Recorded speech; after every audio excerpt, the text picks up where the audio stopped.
আসসালামু আলাইকুম গাইস, কেমন আছেন সবাই? আশা করি সবাই ভালো আছেন। আমিও আপনাদের দোয়ায় অনেক ভালো আছি। তোমার বাসা থেকে 6 কিলোমিটার দূরে এক মামা সুন্দর ঝালমুড়ি বানায়। তোমার দুই ভাইপো ধরলো কাকা ঝালমুড়ি খেতে যেতে হবে, তাই দুই ভাইপোকে সাথে নিয়ে এখন আমরা ঝালমুড়ি খেতে যাব। তো চলেন বেশি কথা না বাড়িয়ে যাওয়া যাক।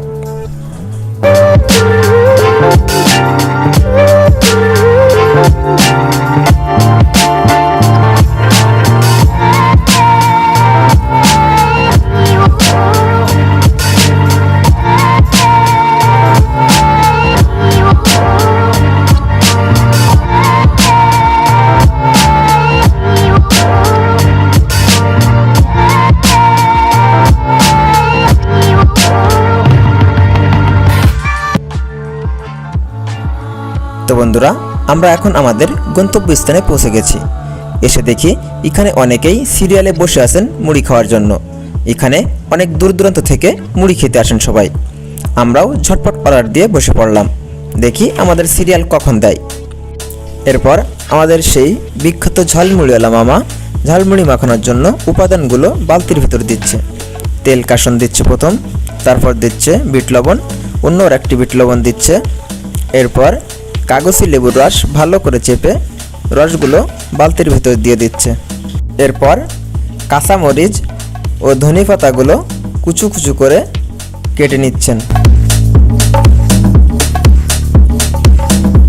সেগুলো কাটা শেষে ওগুলো বালতির ভিতর দিয়ে চামচ দিয়ে সুন্দর করে মিক্স করছেন।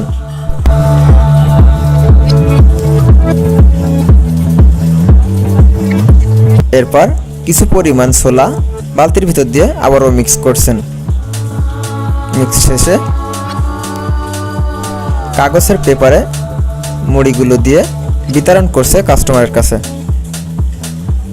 আসলে এই ঝালমুড়ির দোকানটা ফুটপাতের হলেও মুড়িগুলো খেতে অনেক স্বাদ। না খেলে বুঝতেই পারবেন না যে কি পরিমাণ স্বাদ এই মুড়িগুলো।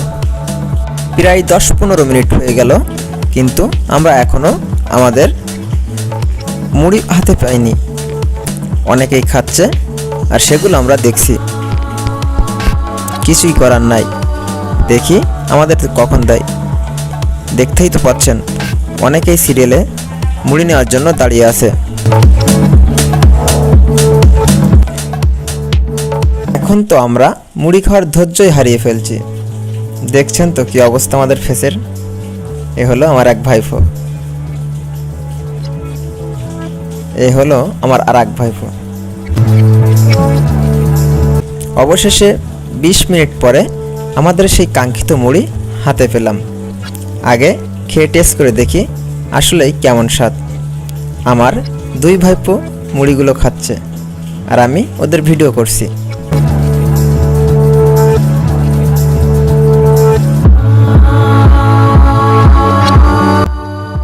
সত্যি বলতে মুড়িগুলো খেতে অসাধারণ একটি স্বাদ লাগছে। দেখেন, মুড়িগুলো খাওয়ার পর আমার ভাইপোর মুখে হাসি ফিরে এসেছে।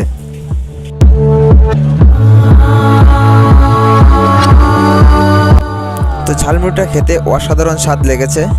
তো আপনারা যদি খেতে চান অবশ্যই আসবেন। এটা হচ্ছে যশোর মনিরামপুর উপজেলা বেলতলা বাজার। তো এখন সন্ধ্যা হয়ে গেছে, আমরা বাসায় যাব।